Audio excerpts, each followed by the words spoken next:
Hi, I am Rosalind Payshow, and I am here with United States Congressman Joseph Cao. How are you doing? I'm doing well, thank you. Thank you so much for being here, and thank you so much for tuning in. Congressman Cao, I'm told that people in the viewing audience don't know who you are. More importantly, I'm told that some of your constituents don't know about you. They don't know how to pronounce your name. They don't know about your family. They don't know where you came from. And see, I know your story, and I personally think it's a story that should be told. So will you take this opportunity and share with the viewing audience your story? Sure, I would love to. First of all, my last name is pronounced Cao. It's spelled C-A-O, but it's pronounced like G-O-W. So Cao. Cao. Cao is Congressman Joseph Cao. That's right, and ironically, in Vietnamese, Cao means tall. Tall? And if you have not noticed, I'm not too tall. 5'2" with heels on, but besides that point, I was born in Vietnam in 1967, during one of the most turbulent years of the Vietnam War. My father was a military officer. He was in the infantry, and my mother single-handedly raised 8 children. So you have 8 sisters and brothers? I have 8 sisters and brothers. I'm the 5th of 8 children, and I'm the oldest male. So based on the Asian tradition, I basically represent the family in all family matters. Okay. But it's tough being the elder, isn't it? It is always tough, especially in the Asian culture, where the oldest male is always the spokesperson for the family in the event the father's not there, and basically he has the authority over family matters when the father's not around. Wow. So when I was 8 years old, obviously I did not assume the role of the oldest male in the family. I was too busy running around and playing with my friends like everyone else. Sure, when I was in Vietnam. But besides that point, it was somewhat difficult growing up in a war-torn society where my own school was bombed a couple of times. My own classroom was hit by mortar fire during the war. And it would be frightening. It was extremely frightening. I remember at nighttime, whenever there were mortar attacks, we would jump off of bed and basically crawl underneath the bed in order to avoid the falling fragments, because some of those pieces are quite heavy and they actually go through the roof. Wow. They go through the roof and would land. I remember one of the pieces actually landed about 2 or 3 feet away from what my sisters had. Are your sisters here? I have 4 sisters in the United States. I have 1 left in Vietnam, and one of my sisters was killed right after the war. I came over here in 1975 when I was 8 years old with an uncle. I actually left with an aunt and her family. When we got over to Guam, I ran into an uncle who at that time was single, so he decided to take me in, and he raised me until I was around 18. Where was that? We spent the first 4 years in Goshen, Indiana. Goshen, Indiana. Where I attended primary school, learning the new culture, learning a new language, trying to be accustomed to the new food. Yeah. I remember quite distinctively about tasting all the different American foods and really missing the taste of rice. Yes. I really did. The rice is a staple for Vietnam. Oh yes, we eat it for breakfast, lunch, and dinner. for common folks, obviously. Did you feel like an orphan? I did. When I first came over, I did feel like an orphan because I was raised by an uncle. I did not have any. Both my father was in prison in a communist re-education camps after the war. They kept him there for almost 7 years. My mother stayed back in Vietnam to take care of of my siblings. So I was raised by an uncle all by myself, not knowing whether or not that I would be able to see my parents again, not knowing whether or not I will be able to see some of my siblings again. So it's at a lot that of pressure time, for an 8-year-old. It was trying to, first of all, trying to be accustomed to the different aspects of a new society, and then to miss your parents and miss your brothers and sisters. It was, the first couple of years was extremely, they were extremely difficult. But how long have you been here now? Well, let me see, it's 1975, this is 2008, approximately 33 years. 33 years, and it's like 10 years is a decade, right? 10 years is a decade, so. Okay, so now you 33 years, he's been here for 3 decades. Over 3 decades. Over 3 decades. That's right. Okay. And have to admit that the American culture and the American society obviously provides and enables a person to fulfill his or her deepest dreams. Just looking at my own life and really reflecting on the life of President Barack Obama, how we pretty much, our lives really ran parallel. Yeah. Why do you say your life ran parallel to the president? Well, he was raised by a single parent, by a mother, and eventually, for a number of years, by his grandparents. And I think he was also a single child, if I don't remember correctly. But if not, don't quote me on that. But this is live, so you know it's not a quote. But I can see how some of the your families, how you grew up. I believe that both of us, we really had to struggle in order to thrive, in order to make something out of ourselves, given the fact that I grew up in a very poor family, and he grew up in a very poor family. So you came here, you've been here for 33 years? 3 decades, and so now you are a congressman. But I want to get back to that, because I want to know a little bit more about your family and how and what you all do, because I think the viewing audience would like to know, how did you get from being a Jesuit, priest, to being a lawyer, to being a congressman? Well, it was. So think about that, because we're going to take a break right now, and we're going to come back to that. Sure. Thank you so much. We'll be right back.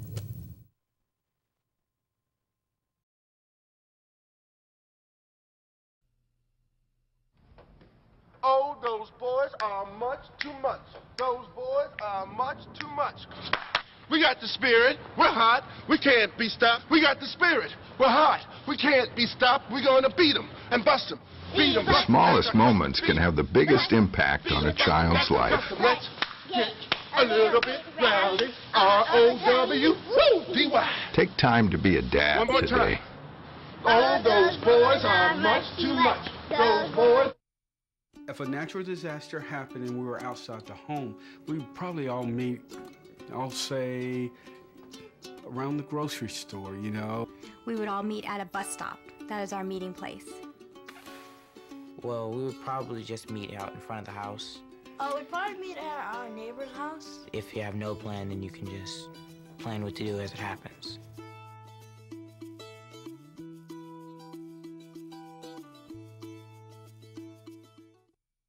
Thank you. Merci, merci. New Orleans would like to say. Thanks a lot. Thank you. Thanks, America. We love you. We don't just say thanks. We play it.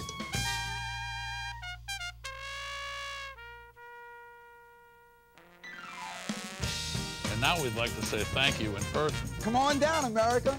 Come for the history. Come for the music. Come for the food. Come for the art. Lots of fun. Come for the fun. Come feel good. Come for the people. Come for beignets. Come for the sweet sounds of jazz. Come for it all. We rollin', y'all. Come fall in love with New Orleans all over again.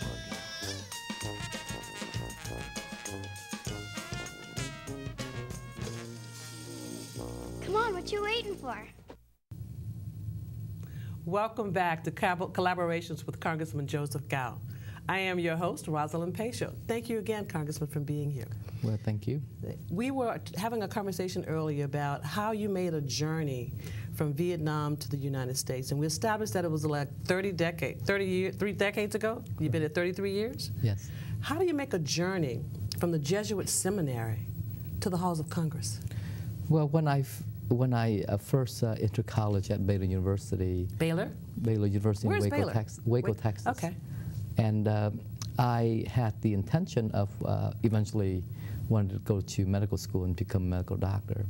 But as I was doing my studies, I happened to meet the university chaplain who really inspired me with respect to the Catholic priesthood, and just being with him brought back some of my desires when I was a little boy. I've always wanted to become a Catholic priest really? at a time when I was 8, 9 years old. So after Baylor University, I decided to join the Jesuit seminary. I wanted to be a missionary. I wanted to be involved in higher education. So you've been a servant for a long time. Correct. Okay. Correct. And the Society of Jesus allowed me to do that, allowed me to fulfill those aspects of my dreams. Now, what is the Society of Jesus? What does that mean? Society of Jesus is a Catholic religious order, the biggest male religious order, Catholic religious order in the world. Okay. When I joined the society, there were approximately 26,000 Jesuit priests, seminarian, and brothers. Obviously, the numbers might be a little bit lower now, given the fact that the number of people entering the Society of Jesus has been declining over the years. But the society provided me with the great opportunity to work with the poorest of the poor, to live with them, to experience their lifestyle, to experience their own struggles and their own suffering. And by living with them, I was very much disturbed by the extreme poverty, being disturbed by the dreadful human conditions of children in third world countries, of children in refugee camps.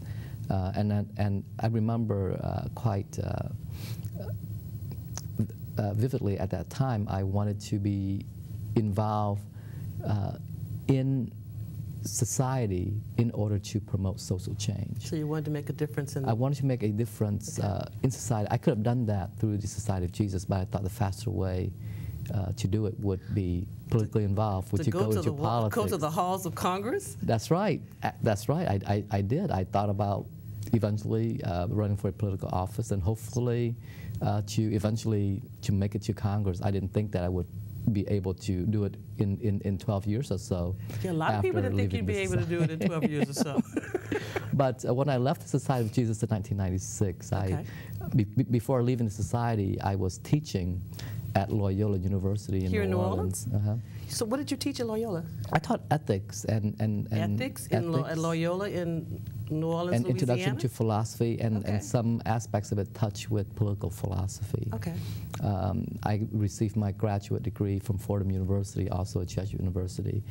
And after receiving my graduate degree, they sent me down to teach philosophy at Loyola. And after 1 year teaching at Loyola, I decided to leave the Society of Jesus and to basically draft a course to eventually be involved in the political arena. When did you become a lawyer? Doing all this time? Well, I decided to go to law school in 1997. I left the society, went to Virginia for a year, came back to New Orleans to attend law school at Loyola. Okay. And I was able to... So you taught at Loyola and you also attended law school went to school, right. Okay. And so you do have some real roots here in New Orleans? Oh, sure. I've came here in 1992, lived here for a year, and then went to New York, got my graduate degree, came back to teach, left for Virginia, and then came back and stayed here ever since. Okay. So now you're the congressman of District 2. LA 2 is what it says. Yes. That is a real massive district. I was looking at this map, and it's from the Wrigley's to Kenner. Right. You have all of West Wego and Terrytown and Gretna and Avondale? That's correct. Well, you know, that's a lot of area. It's a lot of area. And I'm very blessed with a talented team of people who are working in my staff. They're very capable, extremely intelligent, and we have a plan to reach out into every corner of the district, from South Kenner to West Wego to Avondale. We want to really approach people, talk with them, find out what are their needs, right, and to see what we can do to help people. You know, in order for you to get in touch with the Congressman's district office, it's 4640 South Carrollton Avenue, corner of Carrollton and Cleveland. There's also an office that will be opening on the West Bank on Lafayette Street, on Durbany Street. And then also an office will be opening in Kenner. So call the office at 504-483-2325 to get more information about those details and locations. And with respect to reach out projects that we have, we want to divide up the district. Yes. And address the needs of the district in connection with the recovery issues that we have here. We are still struggling with recovery, and you've done some interesting things with that. I think that the listening audience would love to hear a little bit about how tall are you? I'm 5'2". how 5'2" Congressman Joseph Cao starts shaking up things to try and help our recovery move along. Well, I was up in Washington and just hearing a lot of complaints about FEMA. And FEMA. Right. That's F-E-M-A, FEMA. That's correct. Okay. And we decided to look into the matter, and by looking into the matter, we realized that the working environment at FEMA, the whole culture of FEMA had to be changed. Okay. There were allegations of cronyism, allegations of nepotism, allegations of discrimination based on race and sex. You know what? We want to talk about that, and I want you to tell the viewing audience some of the things that you've done as it relates to trying to speed up our recovery here in the district and in the state of Louisiana by looking at FEMA and other organizations. So we can talk a little bit about the committees you're on and what direct access that you have to them. So hold on, we'll be right back. Thank you very much. We'll be right back.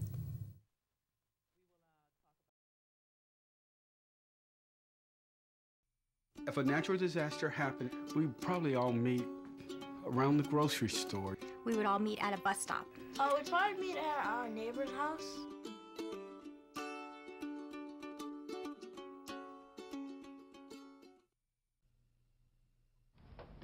Oh, those boys are much too much. Those boys are much too much. We got the spirit. We're hot. We can't be stopped. We got the spirit. We're hot. We can't be stopped. We're going to beat them and bust them. Beat them. The smallest moments can have the biggest impact on a child's life. Let's get a little bit rowdy. R-O-W-D-Y. Take time to be a dad One more today. time. Oh, those boys are much too much. Those boys.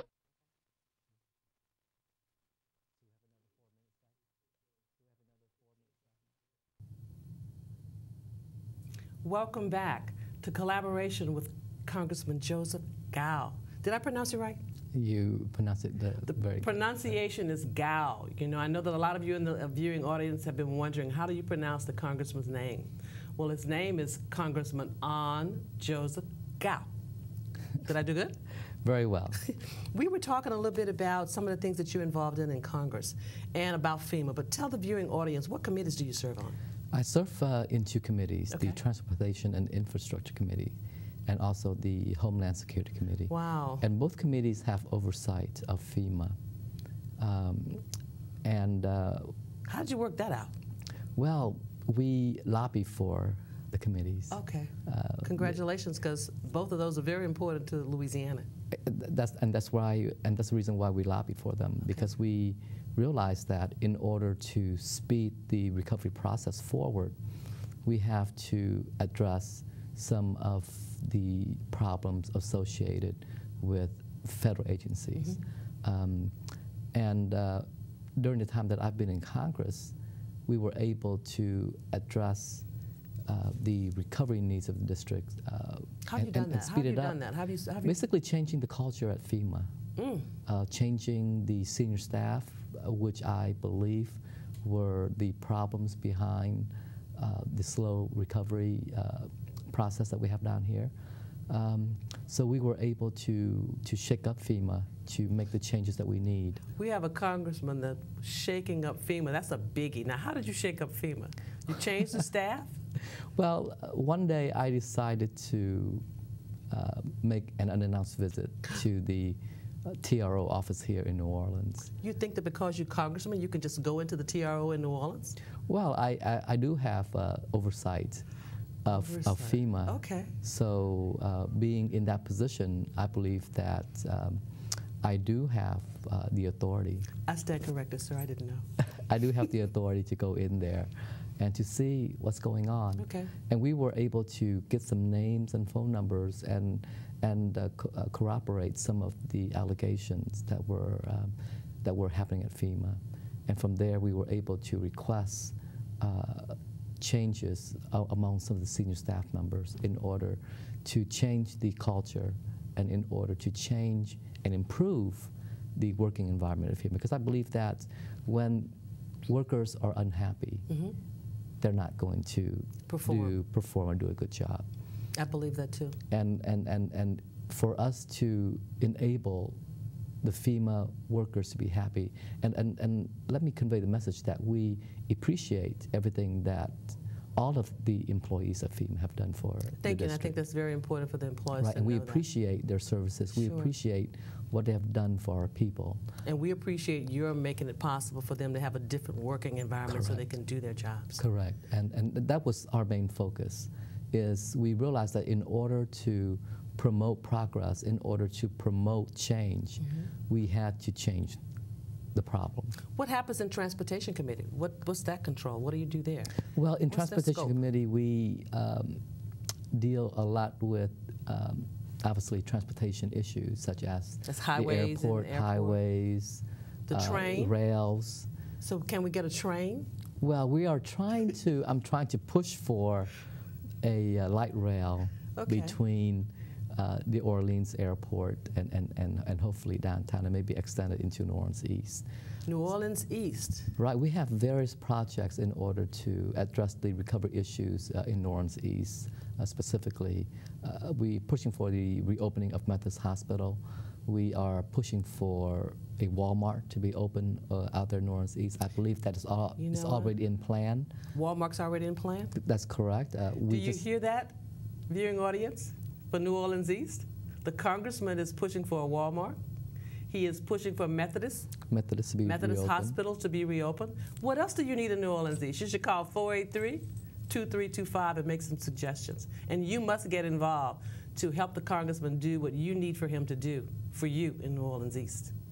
And we are also in the process of maybe opening some community-based health clinics and to provide the school systems with the necessary funding that it needs in order to provide our children with the best possible education that money can buy. Right. So we are in the process of really pushing the recovery process of New Orleans and addressing the many needs of our people. Our recovery has been slow, and I think it seems like you're focusing on key issues that have been a part of making things move so slowly.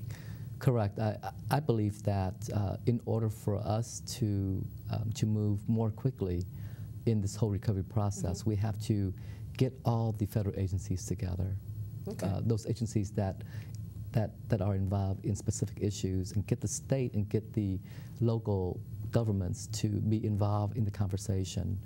So you think the collaboration is essential? I think that's the key. That is the key, and I see also that is what President Obama is pushing through his own cabinet, is the collaboration of the different federal agencies that they oversee. You've mentioned President Obama a couple of times, and I think that there's been an impression in the viewing audience that you don't support the president. I do support the president. Obviously, there are certain ideological differences that we have, but we are in this job. He's the president, I'm a U.S. congressman, to serve the needs of the people. Okay. And that is our focus. Right.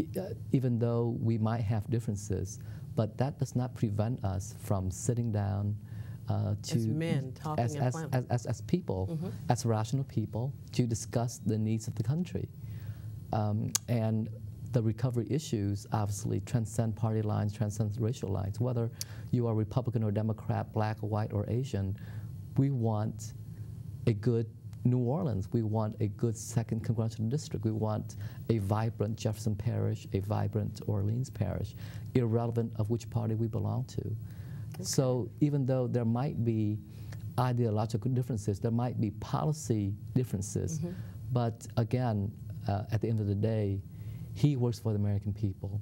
I work for the American people. And he's your president too? He's my president, and we both are trying to see what we can do to address the needs of the American people. Tell me this, you know, there are all kinds of issues that come up in Congress, and I'm sure it's fast. And what is your thought process that you follow when you're trying to make a decision on what position to take, what bills to vote for, what bills to vote against? You know, as an individual, you have a lot of values that you bring to the table and considerations, I'm sure. Correct. Before I vote on a bill, I try my best to be well informed and to look at all the different options and look at the bill from all different angles. My main priority, obviously, is to make a decision that will both and best serve, first and foremost, my constituents. Sure. And then secondly, to see the needs of the country as a whole. So I try to be as informed and as reflective as possible on the decisions that I make. And obviously, some of the decisions that I make will not conform to a lot of, or might not conform to some of the positions that some of my constituents might espouse.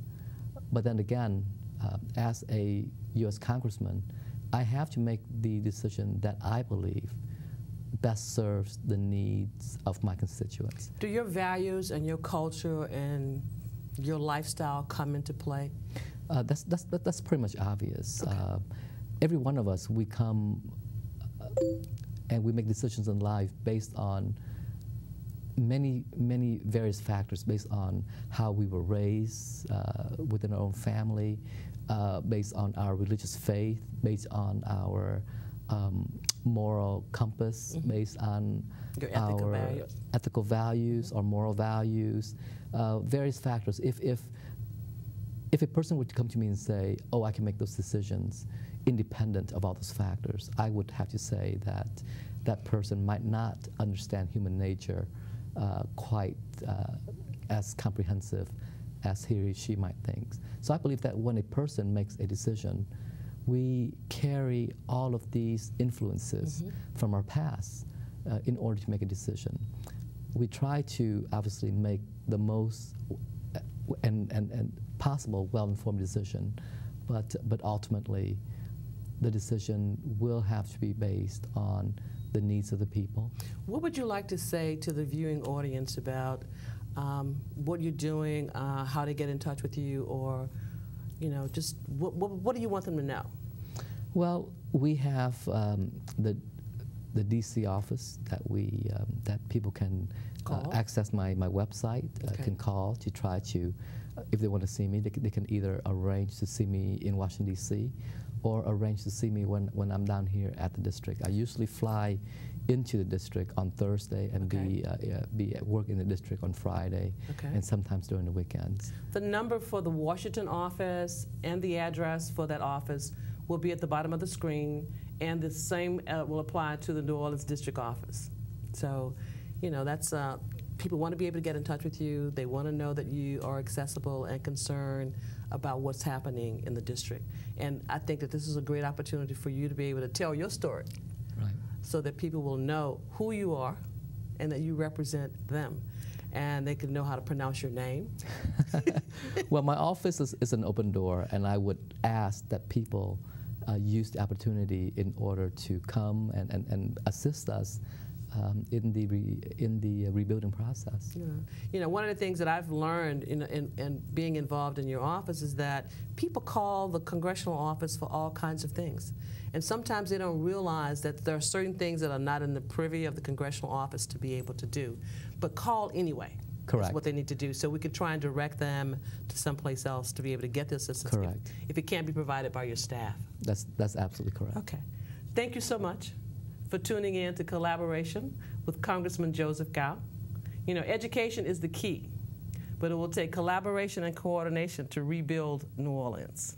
So please, tune in again, because the Congressman will be back to keep you informed about what he's doing in Washington and this district. Thank you so much. I'm your host, Rosalind Payshow.